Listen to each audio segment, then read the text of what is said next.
Hello, and greetings from Louisiana, where I'm visiting my family. So I'm trying to keep a bunch of people quiet while I record this, but I would much rather do this than have to type anymore because my carpal tunnel is acting up. So you're going to get to have this lovely video if it works. So I just want to review my teaching philosophy and kind of highlight some things that are still true and then a few things that definitely are not true anymore. I find that when I was reading through this, it actually made me laugh because of how naive I was during that first semester.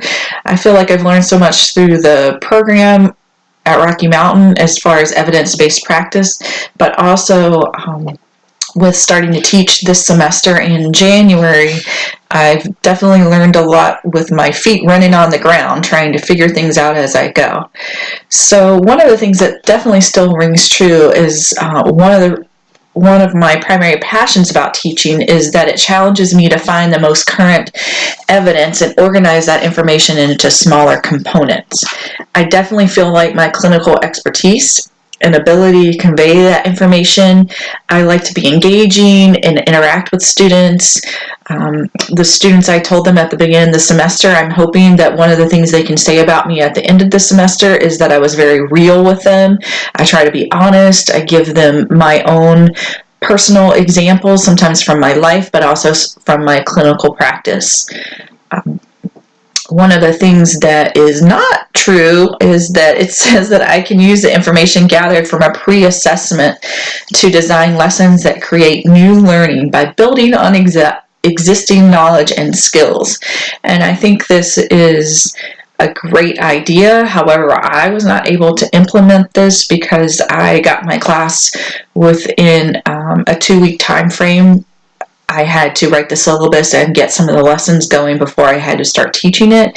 So I actually did not do a pre-assessment, and I think it would be a very short time frame to do a pre-assessment and then before developing the lessons.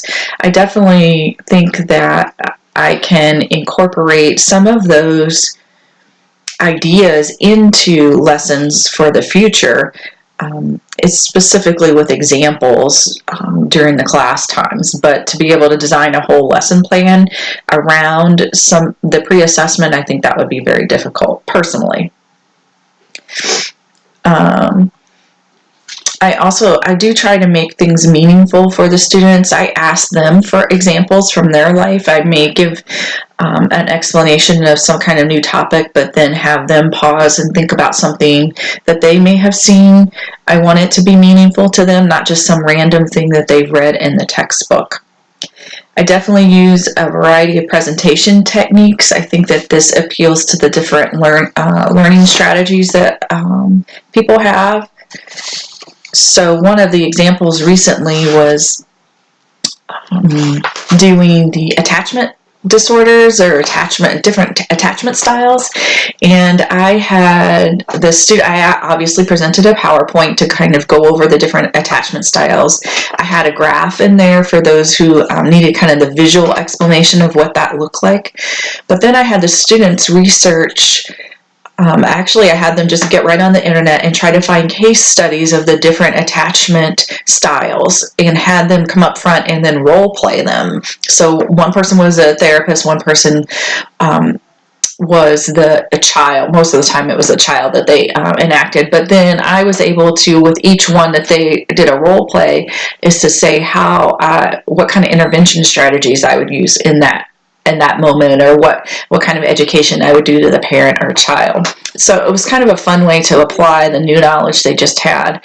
And then at the end of the class, I actually played a video using some Disney characters, and it compared the different characters that was in one movie of how they interacted, and it went through all the different attachment styles and how they can present even in adulthood. And the students said that they really liked that. It was a nice way to see how to apply that or what it would look like in real life. My philosophy mentioned at the beginning of the semester, I would conduct an activity to assess the students' learning styles. I would say again, I did not do that, more because of the time frame. And honestly, I'm not sure that I would conduct an activity because I feel like I try to design all of my lessons to incorporate all the different learning styles.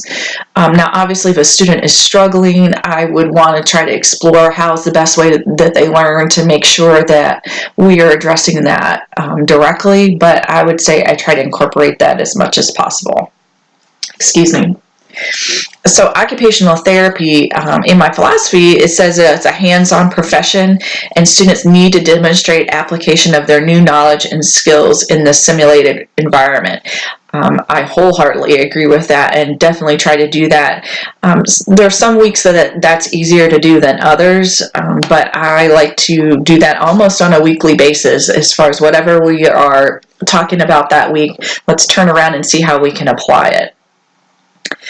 I'm just kind of looking through.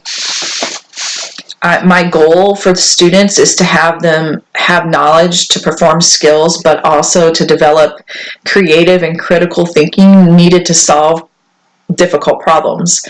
So I know one of the things, sometimes the students will ask me questions and I don't directly answer their question, which may lead to frustration, but a lot of times my answer is, I don't know, what do you think? Or let me have your opinion before I give you mine. I want to challenge them to kind of think through their question or ask their peers for some input and see if they can get any more information from that.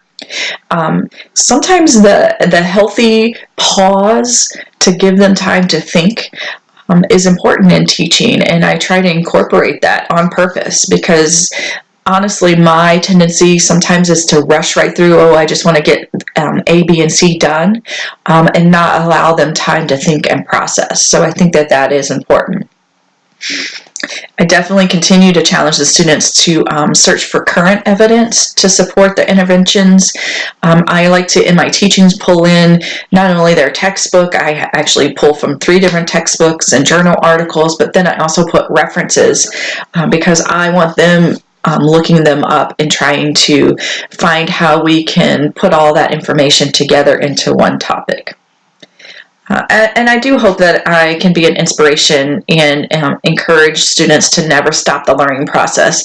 I think it's been fun. I think that I am going through the doctorate program at the same time that they are. This is our first class going through their master's program, and so they can see that I am continually learning, and I pull in any new learning I may have learned right into my teaching to encourage that lifelong learning process that is an important part of occupational therapy.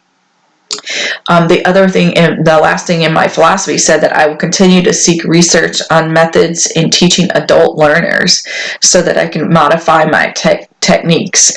And that is also true. I try to look for articles to see if there's any new strategies out there. Obviously, I have very limited time right now to do a lot of research on that specific topic, but I do try to pull up an article to make sure that I'm addressing all of their needs.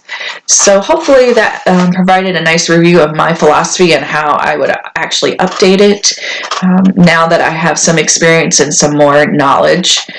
Hope you guys all have a great Easter. Take care.